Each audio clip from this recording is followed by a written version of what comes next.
भगवान पर भरोसा करो, वो चमत्कार भी होगा जिसका तुम्हें इंतजार है। चिंता मत करो, एक दिन भगवान तुम्हें सारी खोई हुई मुस्कुराहटें लौटा देंगे और फिर तुम पहले की तरह मुस्कुराओगे। विश्वास रखिए, अगर आप किसी के लिए निस्वार्थ कुछ अच्छा करोगे तो कहीं न कहीं आपके लिए कुछ बहुत अच्छा जरूर हो रहा होगा। लोग कीचड़ उछाले तो परवाह ना करो।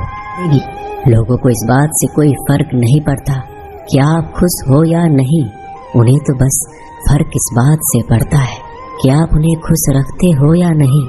कुछ रास्तों पर अकेले ही चलना पड़ता है, ना दोस्त ना परिवार, बस आप और आपकी हिम्मत। कभी थक कर लोग वैसे ही बन जाते हैं जैसा होने का दुनिया उन पर इल्जाम लगाती है। पागल होना भी जरूरी है। जिंदगी में समझदार लोग कहाँ खुलकर हंसते हैं। हमारे लिए कोई भी व्यक्ति कितना भी सुंदर या आकर्षित क्यों ना हो, लेकिन जीवन में आने के बाद मनुष्य हट जाता है। इसलिए कभी रिश्तों का नहीं, मन का है, क्योंकि मन बहुत जल्दी उब जाता है। जब तक वो नहीं मिलता तब तक उसके लिए वो सोना है, लेकिन जैसे ही मिल जाता है उसके लिए वो सब मिट्टी हो जाता है। जिंदगी बोझ तब लगती है जब हर कार्य को ये सोचकर करते हैं कि इसे मैं कर रहा हूँ, बल्कि ये सोचे कि ईश्वर इसे करा रहा है। जल्दबाजी में किया गया विश्वास और मेहनत के बिना लगाई गई आस, इन दोनों का परिणाम धोखा ही होता है। जब तक हमारे पास कुछ धन संपत्ति है, कुछ गुण है, कुछ योग्यता है, तभी तक दुनिया हमारा आदर करती है। जब तक कोई मुंह पर बात ना कहे, यही समझना चाहिए कि उसने कुछ नहीं कहा। परिवर्तन प्रकृति का नियम है। नफ्स सांस लेने के लिए पहली सांस छोड़नी पड़ती है। रात नहीं होगा तो सुबह का महत्व नहीं होगा। दुख के बादल नहीं आएंगे तो सुख का अनुभव ही नहीं होगा। जिस दिन आपने ये परवाह छोड़ दी कि लोग आपके बारे में क्या सोचते हैं, तो समझो उस दिन से आपने जिंदगी का आनंद लेना शुरू कर दिया है। तुम्हें खुद को तैयार करना होगा खुद की प्रगति के लिए। ये मुझे समझे, काश वो मुझे समझे, इसमें आधी उम्र निकल जाएगी। जिन्हें समझना होगा वो दूर रहकर भी साथ होगा, जिन्हें निभाना नहीं वह पास रहकर भी बहाने ढूंढेगा। अच्छा है कि खुद के प्रयासों से आगे बढ़ा जाए। स्वर्ग में सब कुछ है, रोना कोई बड़ी बात नहीं। हर कोई हालात से हारता है और रोता है, बस कोई हार कर परिस्थिति को कोसता है और कोई उस विकट परिस्थिति से गुजर कर हंसता है, उभरता है। जब कोई समझे ही ना तो उसे समझाने की जरूरत ही क्या, जब कोई माने ही ना तो उसे बताने की जरूरत ही क्या। जिन रिश्तों में एक दूसरे की भावनाओं की कदर ना हो, उन रिश्तों को जबरदस्ती खींचने की जरूरत ही क्या। श्री कृष्ण कहते हैं, रूठ जाने के बाद कसूर चाहे किसी का भी हो, बात शुरू वही करता है जो प्रेम करता है। आशा मत खोना, आप कभी नहीं जानते कल आपके लिए क्या लाने वाला है। एक जंगल में एक काला कौवा रहता था। वह अपने काले रंग से बहुत परेशान था। एक दिन वह महात्मा जी के पास पहुंचा।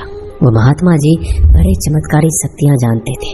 उनको प्रणाम करके काला कौवा बोला, महात्मा जी, मैंने सुना है आप रूप परिवर्तित कर सकती है। लोग मुझे देखते ही उड़ा देते हैं, अपनी नजरों के सामने रखना पसंद नहीं करते। कभी आपने देखा है किसी इंसान को कौवे को लाड़ प्यार करते?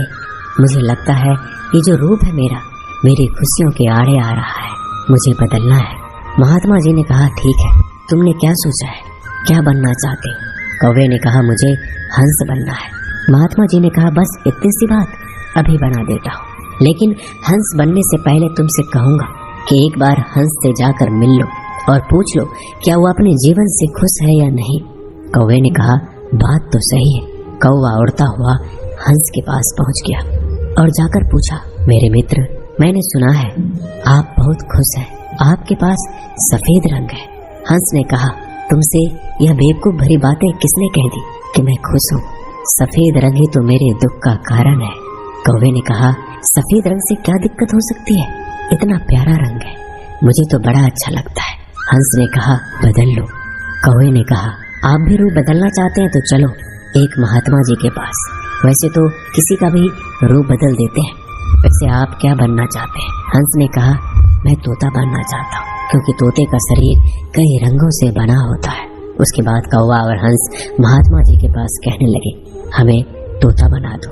महात्मा जी ने कहा ठीक है, मैं तुम दोनों को तोता बना देता हूँ, लेकिन पहले तोते से मिलकर आओ, क्या वो अपने जीवन से खुश है। दोनों तोते के पास गए, उसकी तारीफ करने लगे। तोता, तुम तो बड़े खुश रहते हो, बहुत से लोग तुम्हारी प्रशंसा करते हैं।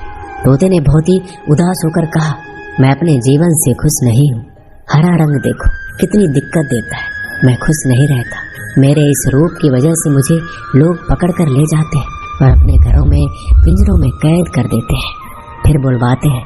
मैं तो परेशान हो गया हूँ। लोगों ने मुझे अपने मनोरंजन का साधन बना लिया है।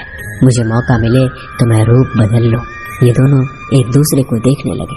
कौवा और हंस ने कहा, चलो भाई, रूप बदल देंगे। एक महात्मा जी हैं, वो हमारा रूप बदल देंगे। तीनों उड़कर पहुंचे महात्मा जी के पास और बोले, मैं मोर बनना चाहता हूँ। तीनों ने कहा, हमें मोर बना दीजिए। महात्मा जी ने कहा, ठीक है, बना देता हूँ, लेकिन उससे पहले मोर से जाकर मिलो और पता तो करो वो खुश है कि नहीं। फिर तीनों मोर के पास गए। मोर से पूछा, तुम तो बड़े खुश लगते, तुमसे खुश इस दुनिया में कोई पक्षी नहीं है, इतनी सुंदर। कहा, यहाँ खतरा है, उड़ जाओ। ये तीनों उड़ गए और मोर वहीं रह गया। एक तीर आया और मोर को लग गया। मोर छटपटाने लगा और तीनों से कहने लगा, सुन लो, जैसे हाल में हो उसी हाल में खुश रहो। मैं इतना सुंदर हूँ इसलिए तो मेरा शिकार कर लिया जा रहा है। मेरे पंख ले जाकर शिकारी बेच देगा। मोर मरते मरते कहा, सुनो कौवा, इस दुनिया में सबसे खुश अगर है तो वो है तुम। कौवे ने कहा, कैसे? मोर ने कहा, तुमने सुना है कभी कोई इंसान कौवे को खा रहा हो? मुर्गी के बच्चे को खा लेता है, लेकिन कौवे को कोई नहीं खाता, और कोई भी कौवे को पिंजरे में बंद करके नहीं रखता और तुम्हारा शिकार भी नहीं करता। तुम बहुत सुरक्षित हो, तुमसे किसी का कोई मतलब नहीं, तो अपने हाल में खुश रहो। लेकिन दिक्कत यह है कि तुम दूसरों से तुलना करने लगते हो और दुखी हो जाते हो। ये कहानी इन पक्षियों की नहीं, हमारी है। हम जिस हाल में हैं, हमें खुश रहना सीख लेना चाहिए। अगर तुलना करते रहोगे तो तुलना का कोई अंत नहीं होता। तुलना हमारे सुखों का अंत कर देती है। याद रखना कि सूर्य और चंद्रमा दोनों का अपना महत्व है, लेकिन तुलना नहीं की जा सकती। दोनों में से जिसका समय आता है वो तभी चमकता है। दोस्तों, ये वीडियो यहीं समाप्त होती है। मैं आशा करता हूँ कि इस वीडियो से आपने बहुत कुछ सीखा होगा। मिलते हैं जल्दी अगले ज्ञानवर्धक वीडियो के साथ। अगर आप इस चैनल पर नए हैं तो चैनल को सब्सक्राइब कर लीजिए और बेल आइकन को जरूर दबाइएगा। धन्यवाद।